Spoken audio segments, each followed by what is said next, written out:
Hi, I'm Nat. And I'm Guy, and American Eagle won't back down. And a lot of the headlines today have Trump in them, including the Canadian-U.S. tariff negotiations and the Mexico-U.S. tariff negotiations.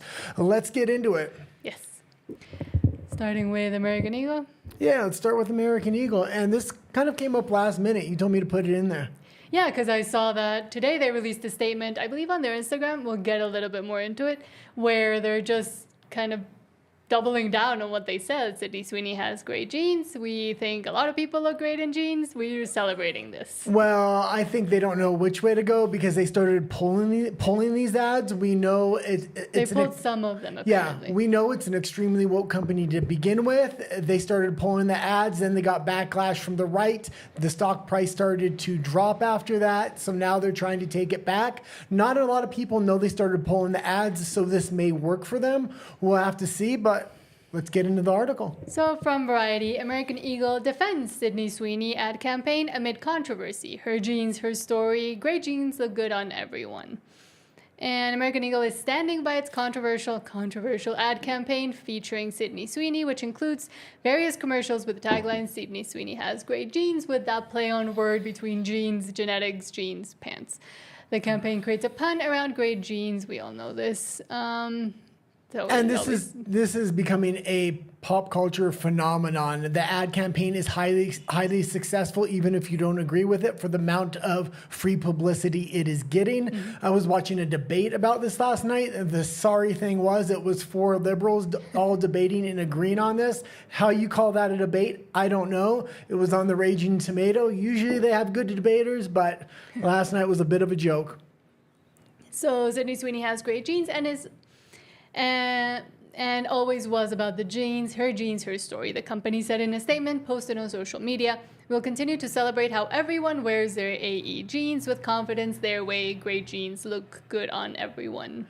Okay, and I kind of think we're going to see both sides of the coin here. The conservatives are going to come back because they say they're sticking with the ad campaign. What does that actually mean, sticking with the ad campaign? I'm not going to be surprised if I see an LGBTQ or a black person saying, I have good genes, and they do the exact same ad. And they're saying, oh, we're sticking with the ad campaign. Oh, it was never just a Sydney Sweeney ad.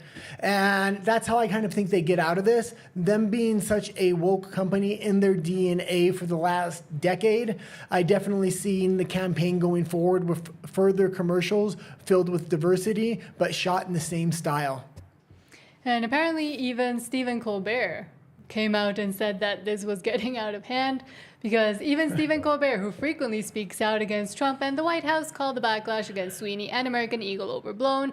Now some people look at the ads and they're seeing something sinister, saying the jeans denim wordplay in an ad featuring a white blonde woman means American Eagle could be promoting Eugene Nix white and man with a mustache propaganda. Colbert said on this week on his Late Show, that might be a bit of an overreaction, you don't say.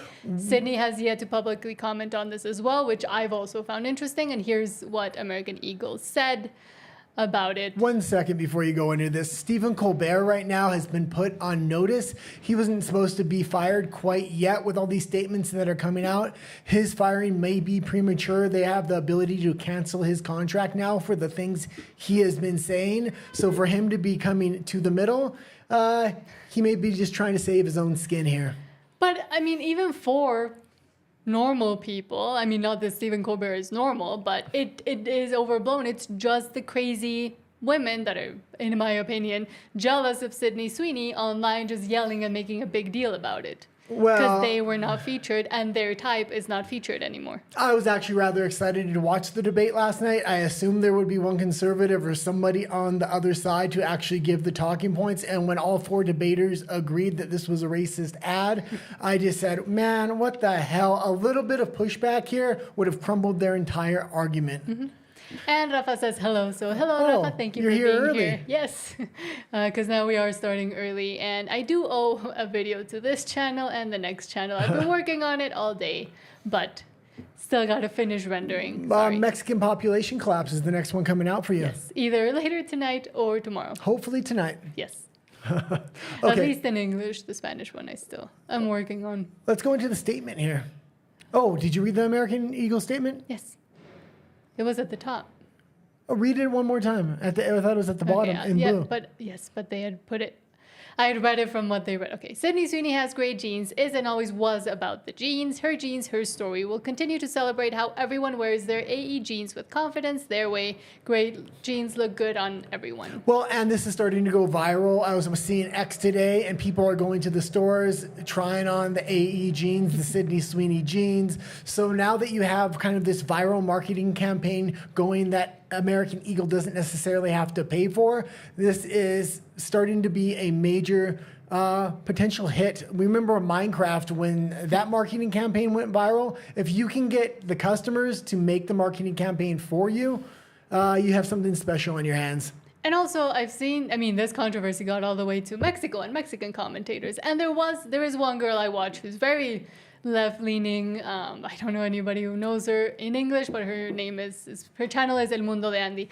And she did comment that the jeans don't look that good. And I actually agree with that bit. Like, I don't like these baggy, weird jeans that are unshapely. But, the point still stands that it is a ridiculously overblown mess. Well, American Eagle went out of fashion because they didn't have skinny jeans for all those years, and skinny jeans were what was in fashion for both guys and girls. They didn't have it. They were in fashion when bootcut was in fashion.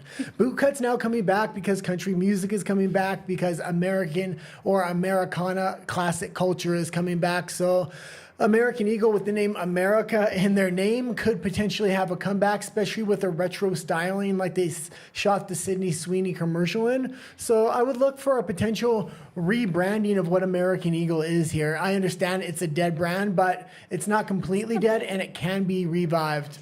And I have also seen the argument being made about, Sydney Sweeney is not appealing to girls. It's only like the ad was for guys, etc. But I'll come back and say Victoria's Secret was doing great when they had the angels and these women that looked great, that were aspirational, and at the same time were, obviously attractive and hot and to anyone, not just to men. And then with Sydney Sweeney, it's the same, like it's going back to that same advertising and marketing of you can insert yourself into, you might look like this if you buy our product, rather than, we're going to highlight you and all your imperfections and how ugly you are, buy our product. Yeah, they used to have these supermodels and perfect people that you couldn't really ever kind of be or imagine yourself being. And then it went to normal people, and then it went to extremely fat body positivity people. And we seen the American Eagle ad that did that with like a 400 pound woman, which was crazy. Now it's come back to the middle and maybe a little bit further back. They're not using people that are necessarily perfect. Mm-hmm. Sydney Sweeney is no supermodel. No. She kind of looks like your everyday average American girl. Like the girl next door. Yeah, like the girl next door. And that being said, people can not only envision themselves looking like her, but she's at least a very good-looking girl, but not quite a supermodel. I think it's the perfect point of marketing. And also, it's not like she's like skinny, like from the era of Kate Moss, where they were all sticks. And I saw someone yesterday on your stupid debate with all liberals saying that, Sydney Sweeney is a size 0. No, she's not. As a woman who's very tiny and very petite, at most I'm a size 2, if not 4, depending on the brand. And the sizing is also very different. But to say that is like the epitome of skinniness, and people are not remembering the like Lindsay Lohan, Nicole Richie, when they all went like super scary skinny, that's scary. But yeah. I would say she's normal. That's what normal looks like, or maybe should look like. And she has green eyes and body. And she has green eyes and brown hair, not blonde hair, blue eyes like they keep portraying her. Sydney? Sydney Sweeney, yes. She has green eyes? Yeah, she has green eyes. Huh. Yeah, a lot of people with green eyes, people think they have blue eyes. It's typical. The girl in the debate last night said, my eyes are the same. Everybody thinks they're blue, but they're actually green. That being said, before we move on, I know I talked a lot of shit about the Raging Tomato, but it is a great debate channel, and usually they have great debaters. It's a smaller channel. Debate channels are sometimes hard to find, so if you are looking for a good debate channel, the Raging Tomato is a good channel. What color are my eyes? Because yours are blue, but I never know my. I always say they're hazel green. Because I also, every time you see me do this, and WWE Pro asked me yesterday about it, if I was okay, I wear contacts and my eyes are always tearing up, so it looks like I'm crying, but I'm not crying. Oh, next thing she's gonna ask my birthday or her birthday on camera, and I'm not gonna know. I'm never revealing that. And Rafa says, I don't think average U.S. girls look that awesome. I'm guessing that awesome as Sydney Sweeney. No, but I mean, just go look at a college campus, like one of those recruitment videos for one of these sororities in Florida or like Alabama. All of those, like those girls, when they do want to look good, they can, and they do. And I think people have forgotten also how to take care of themselves and make themselves presentable to the world. Yeah, but it's also, you have to remember, American Eagle is a woke company. Traditionally, they were putting 400-pound people in their ads, and now that they're coming back the other way, they don't necessarily want to go ultra supermodel hot. It's safer to go to something like Sydney Sweeney, or at least that's what they thought. But he's saying that like Sydney Sweeney, like she's hotter than average U.S. American girls. Oh, I would say she's average. Even in the jeans commercial, when she was walking away in the car, her waist is she's kind of square. She's not, and she hasn't got a big enough butt. Okay, that being said, let's go on to some actual news. Trump's tariffs and Canada. Well, what I was saying is if people, women specifically, want to look better, there are ways to make, I mean, I didn't used to look like this when I was younger and didn't know how to get ready. From the BBC, Carney disappointed as Trump increases tariffs on Canada to 35%. Yeah, and we'll talk about this on the surface level, but I watch a lot of Canadian commentators, and they are wondering if Donald Trump and Mark Carney are foes or are they friends? And this is the conversation that's coming up. I'm more inclined now to think after his Palestine comment that they're actually friends and they're plotting something here. That being said, Canada is at a 35% tariff because they effed around and found out. Donald Trump said because Mark Carney said he would recognize Palestine as a state very soon, that it was going to make it very hard to negotiate a deal with them. Also, the fentanyl was still running across the border. That's another reason Trump didn't want to make the deal. And they counteracted the American tariff with Canadian tariffs of their own, reciprocal tariffs, much like China did. Only China and Canada did that, and that's why this trade deal is falling apart. Mexico, on the other hand, got a 90-day extension. They're not effing around and finding out. They're cooperating in every way, shape, or form. Now, what do you guys say about this deal before I go on? Well, I was going to read a little bit about it. Yeah, let's read a little bit. Sure.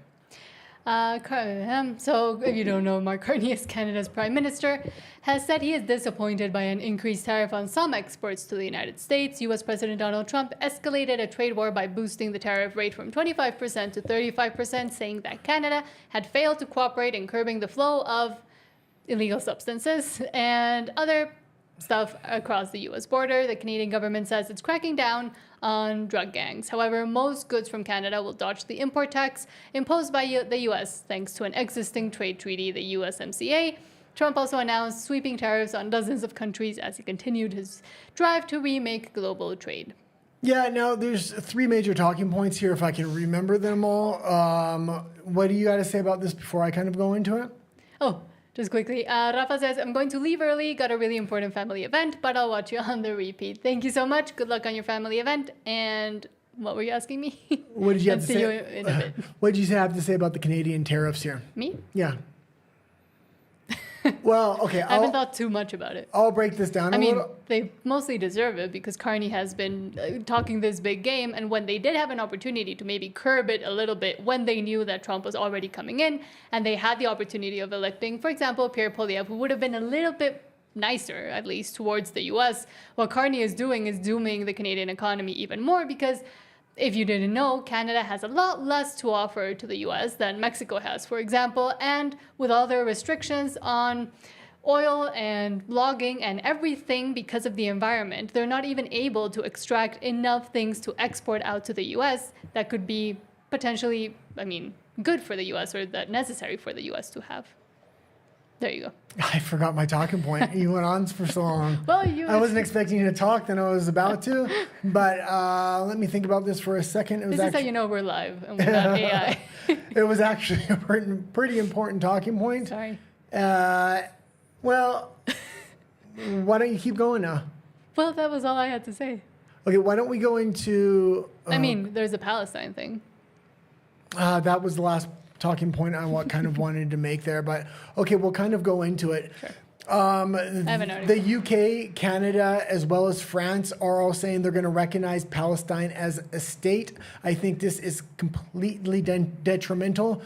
Why are they recognizing Palestine as a state? Both the left and the right, and I'm talking about the far left and right, and even the moderates now on the left and the right are no longer supporting Israel. They're at an extremely low point for Western support.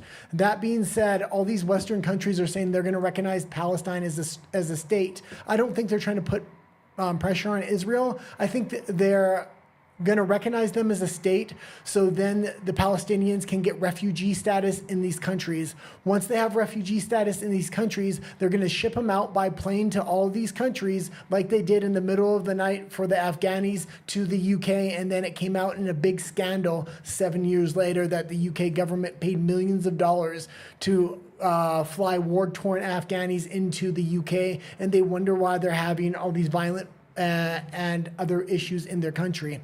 That being said, Israel is at an extremely low point for support on the left and the right. They need to turn that around.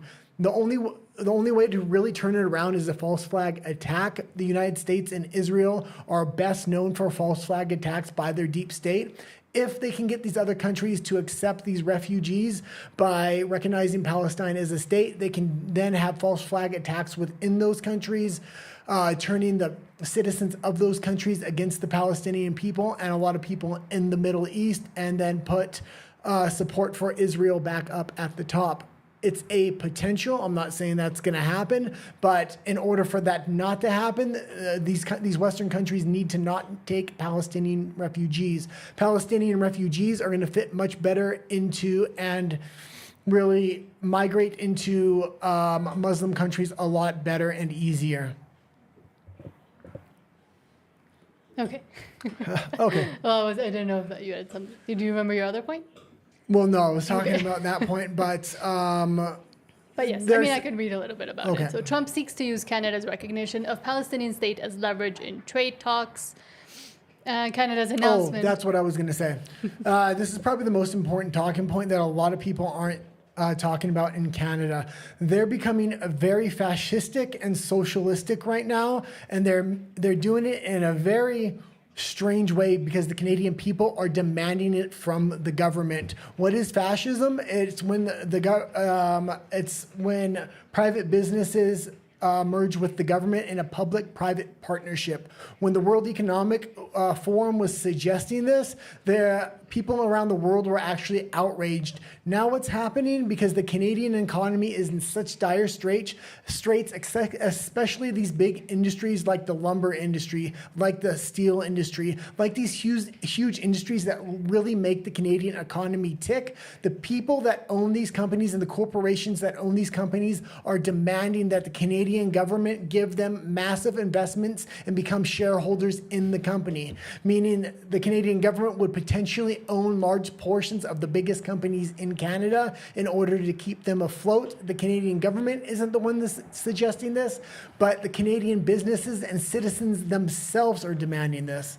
This is absolutely crazy. It's because they've gotten them to that point and they've trained them enough that, oh, daddy government is going to help, that it's become a semi-security state and semi-paternalistic state as well. Well, and if you want to go into another conspiracy theory to say maybe Carney and Trump are working together, maybe Carney is collapsing the economy intentionally so the Canadian government can play the bad cop, buy up all these kind of businesses, continue to crash the economy. Then the United States comes in as the 51st state and the savior, and now they already own all the companies in Canada, or at least the major ones that matter, like the steel industry, the lumber industry, and things like that. A lot of Canadian commentators right now are trying to figure out, is Carney working with or against Donald Trump? All of his investments are in U.S. companies, not Canadian companies. So as the Canadian economy crashes, Mark Carney is making out like a villain. And in a lot of oil companies as well, which he never mentions when he wants to stop the pipelines and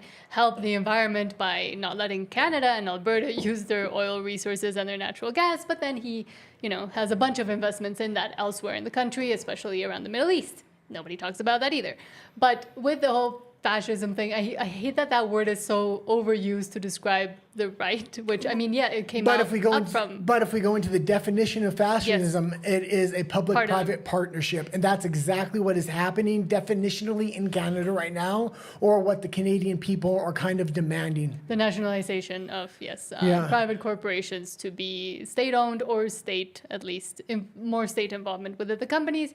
And also with Canada, we have the restrictions on speech, the restrictions on free movement, the restrictions, I mean, the digitalization of ID, of the banking industry, debanking people for not thinking or saying the right things, not allowing a U.S. singer to come and preach the gospel at Christian churches. So, I mean, the dots are there. Obviously, the Canadian people will never want to recognize it, but a lot have also been trained again to demand this because that's the only solution they've ever been given or they've ever been allowed to think of.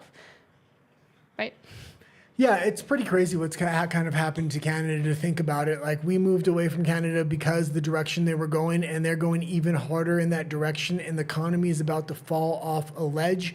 If they bring in a digital currency, digital IDs, and the censorship laws they're currently trying to bring in, which are even above and beyond what they already have, eventually the Canadian people are going to start crying out for freedom. And if Donald Trump comes in then when they're at their lowest point, then they're going to want to be the 51st state. And if Carney can buy up all these companies beforehand, like, it's not unreasonable to think maybe these people are playing good cop, bad cop against the people of Canada. Maybe, but let's see what he said about Palestine. Canada's announcement it will recognize a Palestinian state will make it very hard for the United States to reach a trade agreement with its northern neighbors, said Trump. Trump's threat, posted early Thursday on his social media platform, is the latest way he has sought to use his trade war to coerce countries on unrelated issues. I don't know if it's that unrelated. And again, the one country you want Palestinian refugees to go to, if you're Israel, so you can have a false flag attack, is Canada, because it's the largest unprotected border in the world, and it's with the United States. If they can have a Palestinian false flag attack from Palestinian refugees, I'm sure Israel thinks they can flip the whole script and put them in favorability with the world population again, because right now they're at all-time low in the polls. Now, I don't care what they want to do over in Israel, if they want to fight a war or anything. I just don't think that the U.S. should be financially supporting them with billions of dollars a year. And I mean, this is only with Canada. He appears to be caring about the Palestinian statehood thing. He said this week that he did not mind the British Prime Minister Keir Starmer was taking the position that the United Kingdom would recognize a Palestinian state in September unless Israel agreed to a ceasefire in Gaza, allowed the United Nations to bring in aid, and etc. We have no view on that, he told reporters later on Air Force One. So, I mean, the fact that Canada and the U.S. share a border, which is mostly unprotected as of now. And you also have to think there is major upheaval in all these countries, whether it's France, the UK, or Canada, saying enough immigration is enough, we don't want anymore. And now they're going to bring the most war-torn refugees anywhere in the world into these countries potentially. If they recognize them as a state, they'll have the right to immigrate to these countries as refugees, and the governments would probably assist them. It's not far-fetched to think something could happen here. And not only that something could happen, but once they're put in these countries, there's going to be a big resistance or a big animosity towards them from your native population. I mean, it's a little conspiratorial, but still. I would keep an eye out for that. We can connect the dots. And I'm going to mark this one so if it does happen. Speaking of trade deals, still. And the dog keeps farting. My God.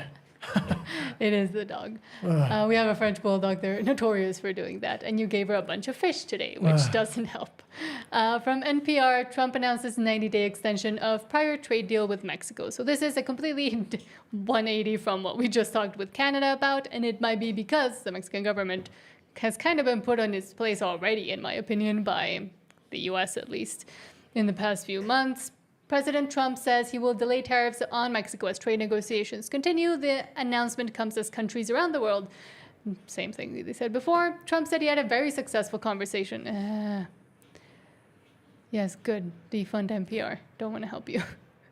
Trump said he had a very successful conversation Thursday morning with Mexican President Claudia Sheinbaum. The complexities of a deal with Mexico are somewhat different than other nations because of both the problems and assets of the border, Trump wrote on Truth Social. We have agreed to extend for a 90-day period that the exact same deal we had for the last short period of time, namely that Mexico will continue to pay 25% on steel, aluminum, and copper. Now let's put a pin in it for a second. We'll go back to the article. But two things we should know about Claudia Sheinbaum. Number one, I don't agree with necessarily her progressive cultural policies. I'm completely against them. But she's also Jewish. This becomes a factor when Carney's comments came up recently, and it put a kind of bottle in the tire of the tariff negotiations with Canada and the U.S. So it doesn't hurt the fact that she is Jewish and she's not non-practicing. But it still doesn't hurt at all, and she has supported Israel in the past. So that being said, but I think with this, it's more about, we've seen a lot of stuff coming out from the U.S. kind of highlighting all the corruption issues within the Mexican government, as well as their ties to criminal organizations, let's just call them that, with the capture of, for example, Chavez, the boxer's son. What's the boxer's son? Julio Cesar Chavez. Julio Cesar Chavez Jr. and Ovidio Guzman, who is El Chapo's son. Both of them, I mean, we know Ovidio has now reached a deal with the U.S. to start speaking about connections and interesting things that might interest the U.S. government, as well as the U.S. government imposing sanctions and even taking visas away from certain party members of Claudia Sheinbaum's party for connections to these same criminal organizations. So, I mean, they have a lot more leverage over Mexico as well with the current government, which is Morena. We should go into Donald Trump's comments a little bit here. When he did talk about the 90-day extension for Mexico, he was actually very generous on saying he went more in depth than most other countries when he said why he's giving an extension. He said the extension with Mexico is given because it's a much more complex tariff deal. There are other things going on like organized crime, like the border, like very specialized tariffs that need to be put on certain items and things of this nature. Donald Trump has always been favorable towards Mexico in trade negotiations, even more so than Canada in the past. That being said, they've been lining up a lot of dominoes. They want to work with the current government to bring in the U.S. military to work with the Mexican military to potentially clean up organized crime. That's a very sensitive subject, especially with the government that's in power right now, and they don't want any leaks in these negotiations, because if they don't let the U.S. in and the U.S. says they've offered to help clean up organized crime, a lot of people in Mexico may be upset with that. A lot of people may not, but any way this thing goes, they want to keep these negotiations tightly sealed.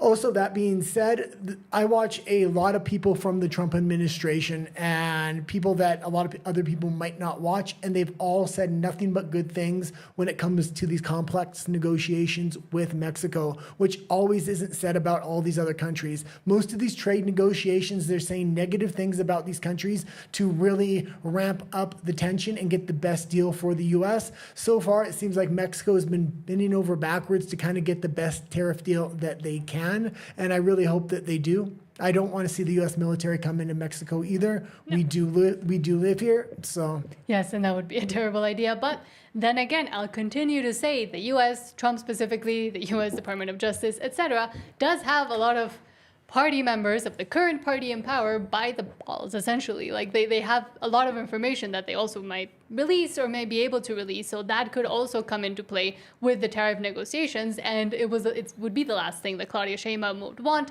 bigger scandals about the corruption and what got her and her predecessor AMLO into power. So I will say that is also a factor that has to be considered that neither side will ever speak about, but with more and more leaks and more announcements coming from the U.S. regarding the visas and the investments of some Mexicans and everything that happened with Banco Azteca, which is a bank based in Mexico, and all the connections that they had as well with Vector, with organized crime. More and more stuff is coming out in the local news. So, well, and also there's major pressure from the U.S. for Mexico to adopt a digital ID, and I'm sure digital currency is within that talk. Also, Trump had put a lot of pressure on Panama Panama and the Panama Canal specifically to take that over. That put China in a very precarious situation because they had built a lot of deep water ports on the other side of the Panama Canal. Now they're going to have trouble getting to them if the U.S. Shuts off the canal. That being said, they were looking at Mexico because Mexico built 2 major ports with a rail line connecting them. So it was potentially a land bridge, much like the Panama Canal is, to transport goods across Mexico and get to the other side. That being said, I'm sure now the United States is trying to negotiate not letting China to use that. Because those ports were constructed by partially Chinese investments. Yeah. But while they mentioned that Sheinbaum has been very calm, cool, and collected, when she does her daily morning a la Chavez or Maduro conferences, she has been talking a big game in Spanish, but then when she actually has to make statements, she's very calm, cool, and collected. Because Sheinbaum reiterated that the call with Trump was very good in a brief post on X and confirmed the extension. However, she did not address any changes to the non-tariff trade barriers that Trump posted about. Sheinbaum said Mexico has the best deal possible when compared to other countries facing tariff talks with Trump.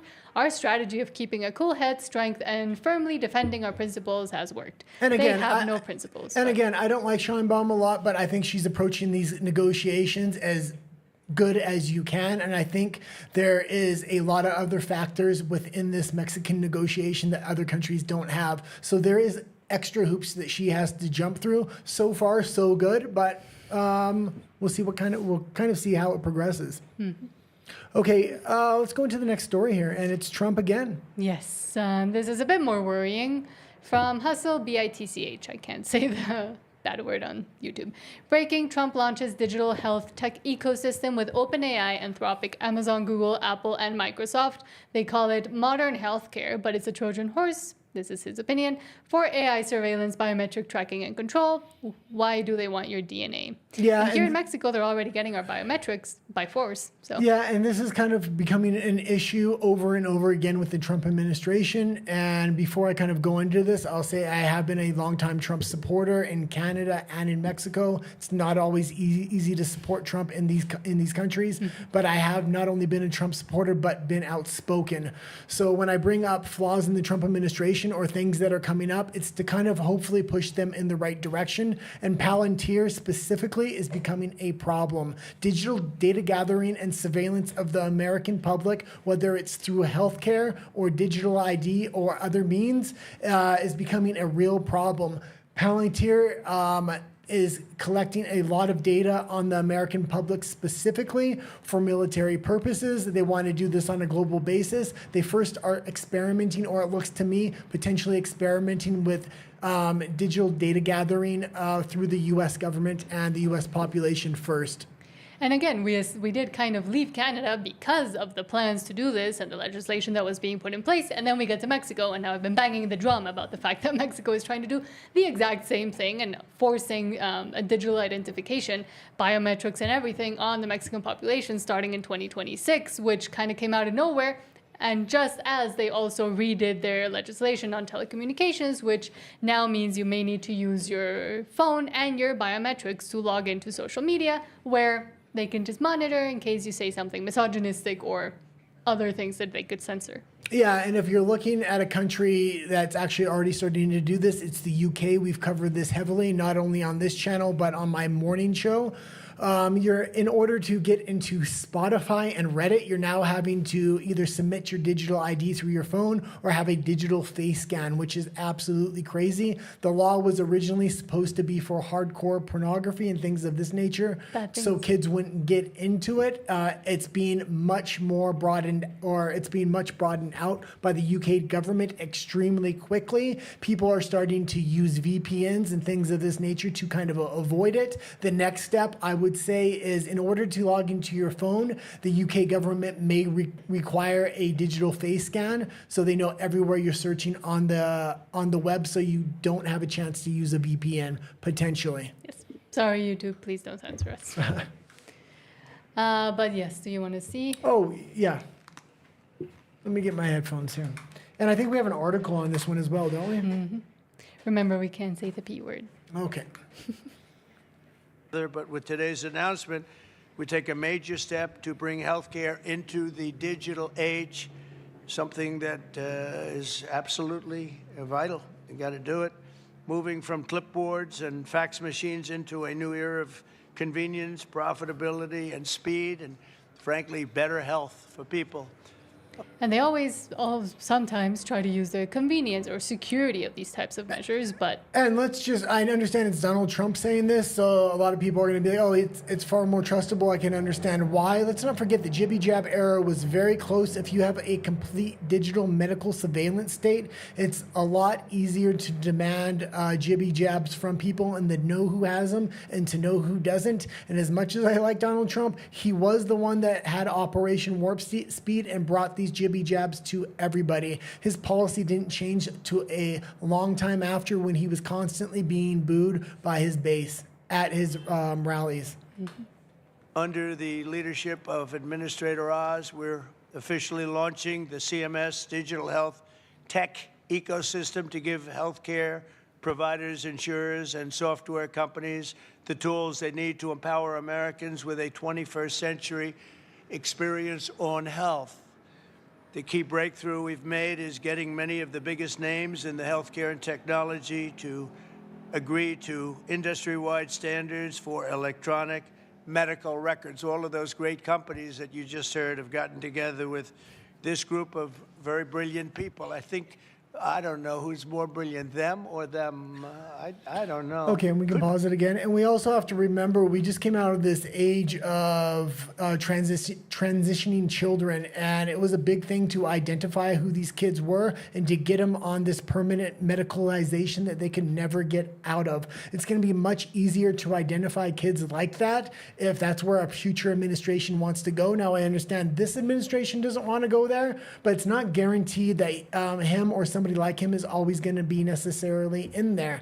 A lot of these policies that are being brought in now will seem very dystopian if they're used in a different perspective by a different administration. You want to keep watching? We can go into the article if you want. Sure. Let me find it. No. Trump administration is launching a new private health tracking system with big tech's help. The Trump administration announced it is launching a new program that will allow Americans to share. Let's wait 1 second. And all these, when they say big tech's help, there's only a few big players in big tech, and Peter Thiel is one of them, and he is the one that operates Palantir, but he is good friends with everybody else within that space. So this data sharing is going to happen very freely, I would say. So what goes into healthcare monitoring is going to go into the military, social media. They're going to have a complete profile on every U.S. citizen, which, again, in the wrong hands can become very dystopian. Will allow Americans to share personal health data and medical records across health systems and apps run by private tech companies, promising that it will make it easier to access health records and monitor wellness. Why do they need to monitor wellness? Just... More than 60 companies, including major tech companies like Google, Amazon, and Apple, as well as healthcare giants like United Health Group and CVS Health, have agreed to share patient data in the system. The initiative will focus on diabetes and weight management, conversational artificial intelligence that helps patients, scary, and digital tools such as QR codes and apps that register patients for check-ins or track medications. For decades, America's healthcare workers have been overdue for a tech upgrade. I think the existing system, just make it work properly. Yeah, let's imagine they give free healthcare to the entire nation, and people are constantly beating the drum that they want free healthcare. So the U.S. government comes in and gives everybody free healthcare. But in order to qualify that healthcare and not be disqualified, you have to get on the medications they say in order to stay in premium health. So you're not costing the medical industry more than you should because of diabetes or because of your weight. So it can become very dystopian on forcefully medicating a population in the name of health and well-being. Mm.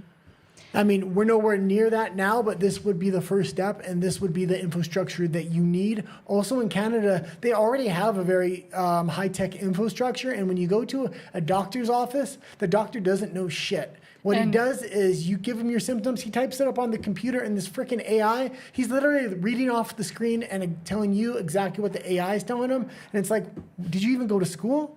And also with their like you sharing patient records and making it more accessible to, oh, you can go to whatever hospital or healthcare practitioner. Believe me, that system has not worked in Canada because they can never find anybody's records anywhere. They always get lost. They always are under a different name, or the system just breaks down. So even though it sounds great, I think a paper trail might be a better idea. Yeah. Plus, all of this information could get hacked by an enemy state, and now they have all the health data for all of America. Well, and then you ask on a military level, what happens? They're collecting all this data of every single American, and if it gets hacked, you're going to have genetic profiles and everything else. So foreign countries with bioweapons could easily have an assault specifically on one country that wouldn't affect neighboring countries, or they could affect a specific race of people. I mean, a lot of Americans already shared all their genetic data through 23andMe, which was also hacked, and it was discovered that a lot of the information was leading towards China and the Chinese Communist Party. So it's already out there anyways. But also for military purposes, they could, specifically target and see the health, how healthy people are for conscription if they ever do need that. Like it becomes a lot easier to not be able to hide any health conditions because they can be like, no, since you were 0 to now, you have had X, Y, and Z. This does not impede you from serving in the military. Yeah. If it ever got there. I mean, this is just giant conjectures, but... And if you haven't subscribed, please do so. We're trying to get to 1,000 subscribers so we can eventually one day monetize this channel. Okay, let's get into the next story, though. With all your censored words. I don't know if we're ever going to get there with all my censoring. From the Canadian Press, Fed's Powell sticks with patient approach to rate cuts, brushing off Trump's demands. Yeah, and... do you want me to read it? Yeah, you can read a little bit into it. Federal Reserve Chair Jerome Powell gave little indication on Wednesday of bowing anytime soon to President Donald Trump's frequent demands that he cut interest rates, even as signs of dissent emerged on the Fed's governing board. The Fed left its key short-term interest rate unchanged for the fifth time this year at about 4.3%, as was expected, but Powell also signaled that it could take months for the Fed to determine... Okay, and let's pause this. And he's got about a year left before somebody else is going to come in there, and they are going to cut interest rates, and that's exactly what Trump kind of wants. Even with the interest rates not cut right now, this puts a ton of economic pressure on the EU. So as much as Trump wants these rates cut, the fact that they're not getting cut is putting a lot of pressure internationally on the EU. So I don't mind the rate not getting cut. It's not extremely high at this point as well. But Trump is trying to focus in on the Fed right now. He wants to change the public perception of the Fed and make people view the Fed not as a good thing. A lot of people already don't view the Fed as a good thing, but a lot of people don't even know it exists. That's why Trump's talking about it so much.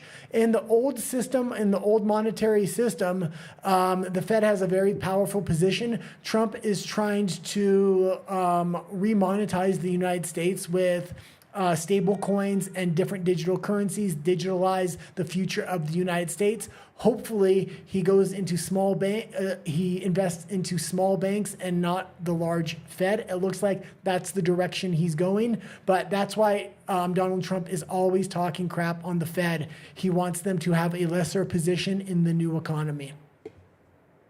Okay. I don't have much to say about this.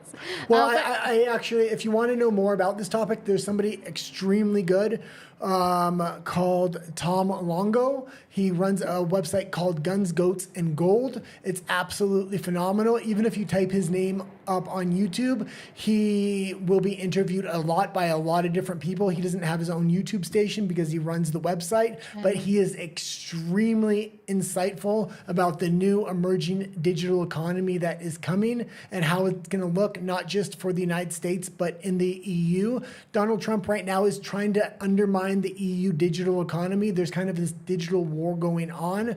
The EU wants to have kind of like federal banks dictating how these digital currencies are going to be dispersed and how everything's going to happen to have complete control. Donald Trump wants to kind of bypass all that with a stable coin. We'll see what kind of happens here. And you had a weird story about China and lasers. Should we go into that one? Yeah, let's go into the laser China story. I actually didn't get a chance to read this story. I just thought it was a good headline. I always take these kind of stories with a grain of salt, though. From ABC News, Chinese researchers suggest lasers and sabotage to counter Musk's Starlink satellites. Okay, one moment. And we have to see, let's go to the top. You see, this is ABC News, and anytime I see something from ABC News, I know it's an extremely mainstream source. They're trying to feed you something. Obviously, there's an amping war between China and the U.S. At least that's what a lot of people want in the United States. So that's kind of the perspective I would view an article like this. Okay, Chinese scientists have been developing strategies to counter Elon Musk's Starlink satellites, which they see as a threat. Stealth submarines fitted with space shooting lasers, supply chain sabotage, and custom-built attack satellites armed with ion thrusters. Those are some of the strategies Chinese scientists have been developing to counter what Beijing sees as a potential threat, Elon Musk's armada of Starlink communication satellites. Chinese government and military scientists concerned about Starlink's potential use by adversaries in a military confrontation and for spying have published dozens of papers in public journals that explore ways to hunt and destroy Musk's satellites. Okay, and let's pause it right there. If that happens, that's an act of war. Let's just be completely clear with this. How they're getting this information and is this actually true? I have no idea, but there's only a few space-fearing nations. The main two are the U.S. and China. The U.S. space station is going to be decommissioned very soon, so the Chinese government is going to be the only one with a space station in space very soon. Donald Trump had made the Space Force in his last administration. That's seeming to be very important now, especially in the Russia-Ukraine war. Satellites were a very important weapon in that war. And let's also remember, when a lot of these things say, oh, Chinese papers or Chinese publishing dozens of papers in public journals, I mean, that could also be just the signal of, oh, we know this and we want other people to figure out that this is what we've been researching and that we're trying to counterattack and then just never do so. But we also saw a lot of Chinese students specifically in the US be not recently deported or recently found out to have been taking information from the universities, from the research they were doing within those universities, and then sending it back and having direct ties and links or even being commanders in the CCP. Yeah. So that could also be where this is coming from. And I just want to make it completely clear, China is far more advanced in space than the United States. The only thing that keeps America number one in space is Elon Musk and the fact that he can re-land the rockets.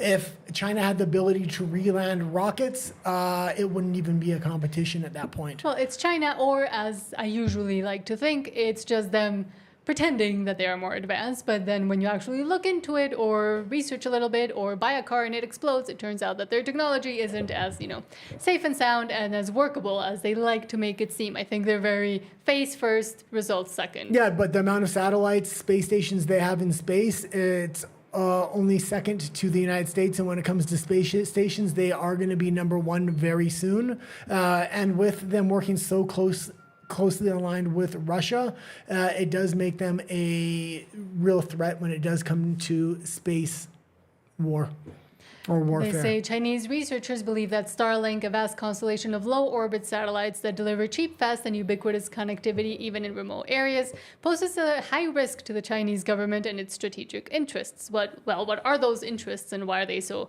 concerned about communications? That fear has mostly been driven by the company's close ties to the U.S. intelligence and defense establishment, as well as its growing global footprint. Yeah. Okay, we can move on to the next article. And I was just going to say Starlink has been having a lot of problems lately. There's been a lot of reports to people that I watch on YouTube. A lot of people live rurally that have YouTube stations, so they get Starlink.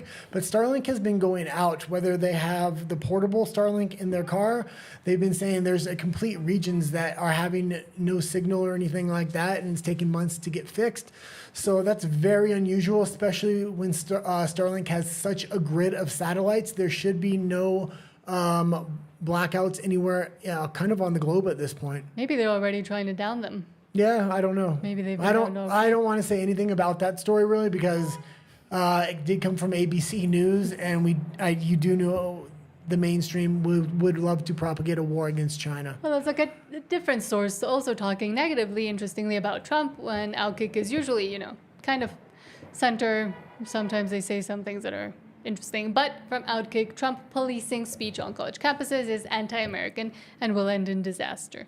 Yeah, and I don't necessarily agree with all this because it was all about free speech. And Trump is, in a lot of aspects, it's the golden age of free speech in the United States. But when it comes to anti-Semitism on campus, that's his cudgel, which he's, for some reason, implementing on campuses to either what would you say to get a student off campus? Remove? Yeah, remove, I guess. Okay, you can. I'm trying to think of the other word. You can continue. I know you were saying things. Yeah, I'm done saying things. You can go. Okay, but wait, do you agree? You said I kind of don't agree with, and then you didn't say what. Them using anti-Semitism as a weapon, to use anti-Semitism to hinder free speech on campuses. Mm-hmm. I think just free speech across the board is the best thing. But that's what they're saying in the article. Okay, let's that go it will into end in disaster if he continues to do so. Yeah, and I agree with that. Okay, so President Donald Trump is and I know this is a leftist point. It's not. Oh, is it? Yeah. Oh, this is a huge.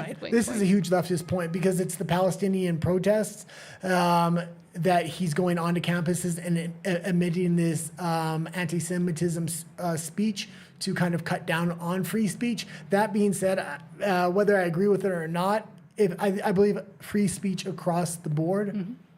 President Donald Trump is playing a dangerous game when it comes to handling speech on college campuses, and it's time to hit the pause button. Now, let him start by addressing anyone who is reading him for the first time. He is not anti-Donald Trump, not at all. Voted for him. Second administration is off to an impressive start and supports many of his ideas. That's why he's so concerned when he saw a message that could easily be interpreted as encroaching on free speech. Should be careful when it comes to messing with free speech. I just don't want to get struck. President Trump. Protests erupted on college campuses across America following the October 7th attack on Israel by Hamas terrorists. Some protests were peaceful, many were not. Some were downright illegal. The protests at Columbia and NYU required a police response in order to clear out people who refused to leave university-owned buildings. And violence is different than speech. So if anybody commits a crime or violence on campus, that's one thing, but speech is another thing. I believe in free speech, and the right was being censored for so long. So for them to get it into power now and to use it in very specific instances like anti-Semitism or this and that, the Jews used to be the ones kind of standing up when people would protest against them, saying the best cure for speech is more speech and free speech. The best ideas will win out. That doesn't seem to be the argument anymore. Israel is becoming a real liability for Donald Trump in this new era. So he needs to kind of make some distance and let Israel kind of defend themselves, whether it's on college campuses or as a nation. Selling them weapons is one thing, but giving them finance or going into these college campus to limit speech is another thing. So what they're referring to is when Donald Trump said all federal funding will stop for any college, school, or university that allows illegal protests. Agitators will be imprisoned or permanently sent back to the country from which they came. American students will be permanently expelled. That's the word you were looking for. Or, depending on the crime, arrested. No masks. Thank you for your attention on this matter. And he does make a point of saying illegal protests, but what does that mean? Doesn't mention it. And for example, here in Mexico, if you're a foreigner... and that's the thing. When he says illegal protest, he's specifically referring to anti-Semitic protests. You're not allowed to protest Israel. You can't just have one group have special rights to say, oh, you can't protest them. This happened in Canada. During the pandemic, I have a Native American or First Nations card. Even though I have very little First Nations blood in me. Why did I get the card at the time? I had never found it useful to have the card to identify myself as a First Nations individual. I know I don't look like it, and I wouldn't normally identify as that, but Canada made a rule during the Jibby Jab era because they didn't like the protests that were out there. They said only First Nations people were allowed to protest in public. So if I wanted to protest, I just had the card, and I showed that to police when they came by. And I'm always pro free speech no matter what. No, hate speech in my view does not exist. Doesn't matter what you say. If you're not physically assaulting anybody, you can say whatever you want, essentially. But with the campuses, I understand the point that maybe he and his supporters to this are trying to say, where for the longest, like taking away federal funding for the longest time, there has been a very obvious bias of universities and universities not listening to their own ethos of letting free thinking and free ideas come into campus, and by censoring within campus themselves and as private institutions, and some that receive federal funds, they at least should, have both sides. I do agree with that part. And I do agree with the fact that universities in the US, specifically Harvard, Yale, Columbia, all of those where now these protests are happening, for the longest time were trying to censor the speech of their own students when it went against the leftist progressive ideals, and a lot of them were also either expelled, and a lot of tenured professors were also taken out of the universities when they would espouse, anti-jibby jab era points, or when medical researchers I'll would try to say... disagree with you here just for this reason. Yeah, you're right that just a few years ago, the left was censoring certain kinds of protest on camera. Now that the right's in power, they're just censoring other protests. If you don't want protest or certain kinds of protest on campus, no protests on campus, I'm fine with that, or everybody gets the protest on campus. I don't actually have hard views on Palestine or Israel or other things like that, but the fact is you need to have a straight rule across the board. Either everybody can protest or nobody can protest. If protests get violent, people need to get arrested. But that's the thing. I think maybe that's what they were trying to mean. I'm trying to give the benefit of the doubt to Trump. No, I've read into that before, and that's not because the case. It says agitators will be imprisoned. What does agitating mean? It means being violent or going and said illegal protests.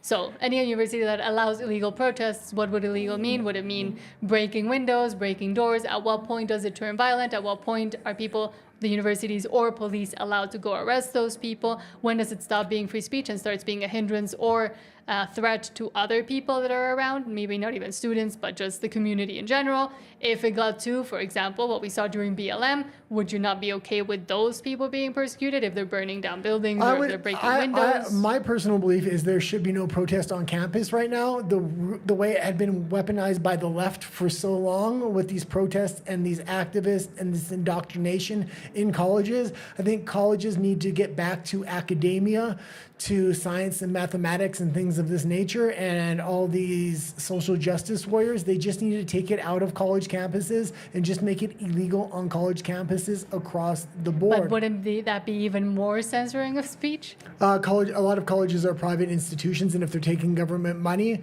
they can protest in other places, just not on the campus, because they could say it's getting too violent, and it is.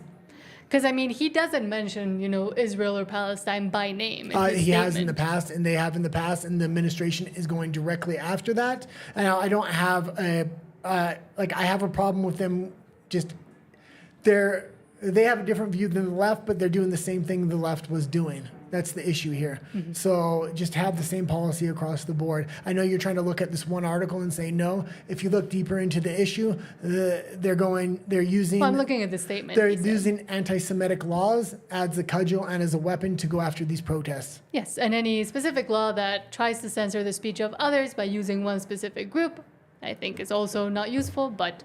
Yes, I'll shut up. Well, let's go into the next story. We only have a few stories left, but I think we're going to have... Oh, no, this what's is what the next story? Here. Manosphere. Okay. So from CBS News in Canada, state-sponsored media, family lawyer says he's seeing a new trend of the manosphere leading to divorce. Scott Byers, who practices in Swift Current, Saskatoon, says he's seeing misogyny destroy marriages. Yeah, and this is a little bit crazy. I believe this article starts to blame divorces in Canada on Joe Rogan, and this just shows the extent of the mainstream media or the government-owned propaganda wing of the media in Canada. I'm trying to go to the specific point where... Oh, here. She thinks, so this lady called Kenzie, she thinks the online content he consumed, her husband... including Joe Rogan podcasts, weren't a good influence, while the Manosphere creators like Andrew Tate may have shaped his outlook. He would make jokes about how many good points Andrew Tate has, she said, referring to the kickboxer turned controversial social media influencer who describes himself as a misogynist. Okay, stop it right there for a second. And Andrew Tate does have a ton of good points, but he has a ton of bad points as well. But the fact nobody says a lot of people at the time weren't making the good points he was making. So I watched a lot of debates, and he had some amazing points that a lot of other debaters did take, and he was the one that brought those points to the forefront. So as many bad aspects of Andrew Tate has, he has just as many really good aspects.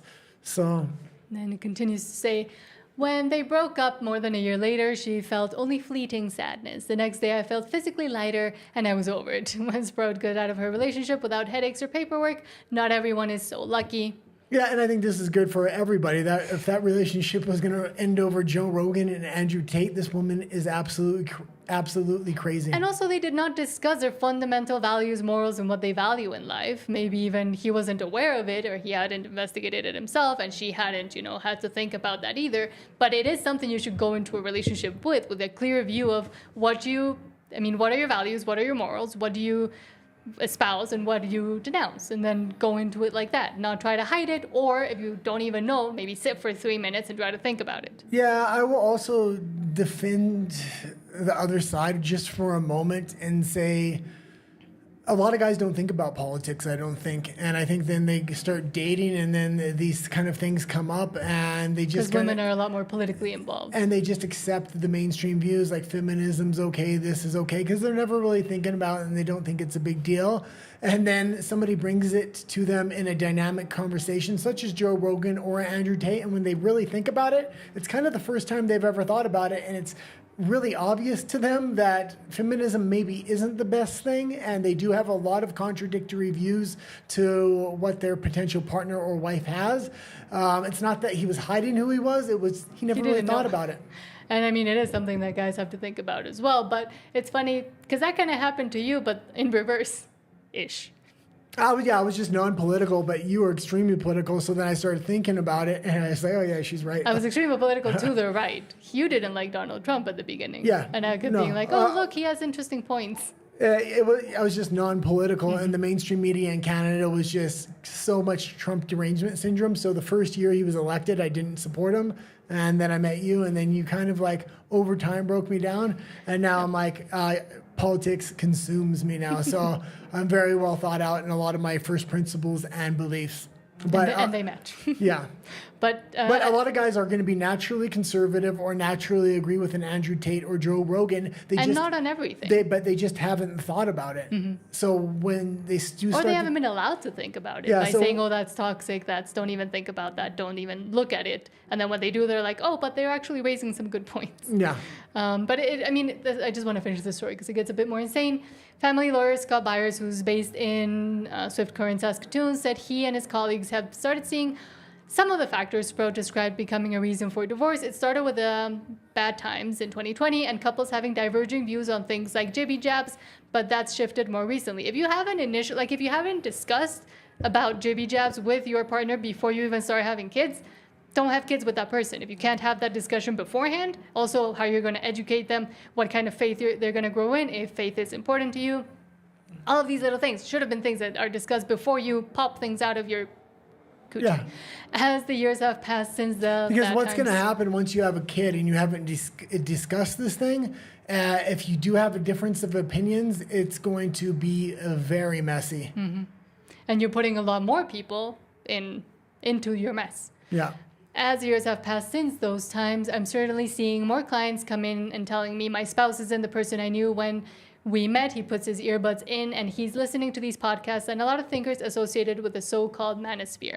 Byers said he believes online misogyny feeds a culture of coercion and abuse. It's a new and unsettling dynamic. And I'm also going to say this. Women may think out their politics a lot more, but they don't go past the first step. They say, oh, this is my view, and they're influenced by a lot of other people. So when people start listening to, whether it's the manosphere or Joe Rogan or debaters, they're able to get a lot of good talking points, and it's a lot more well thought out. So when they have a debate or a talk with their significant other or spouse about it, the female is often going to get ran over because she's not completely thought out in the actual arguments of the situation, Or just has the talking points that has been given to her by which are society easily books. disputed. Yes. Yeah.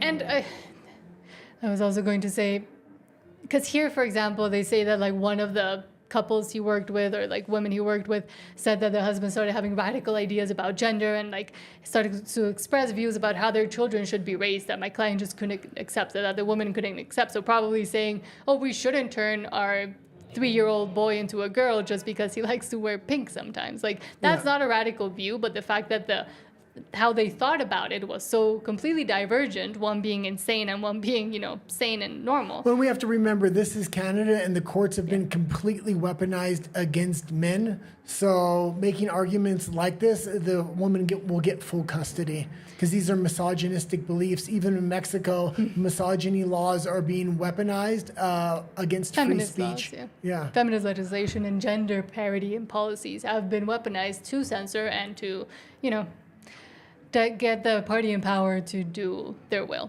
But I will also say, just quickly to round out this topic, there have been a lot of studies too regarding, for example, what hormonal birth control does to women and how they perceive themselves, the world around them, and their partners. And when they get off of it, they start valuing very different things. Same with SSRIs, antidepressant drugs, anti-anxiety drugs. So there's also that factor that nobody wants to touch, that maybe you'll look at your spouse or the people you're attracted to differently if you're not completely hopped up on medications and, the wrong or the different hormone levels than what you should have.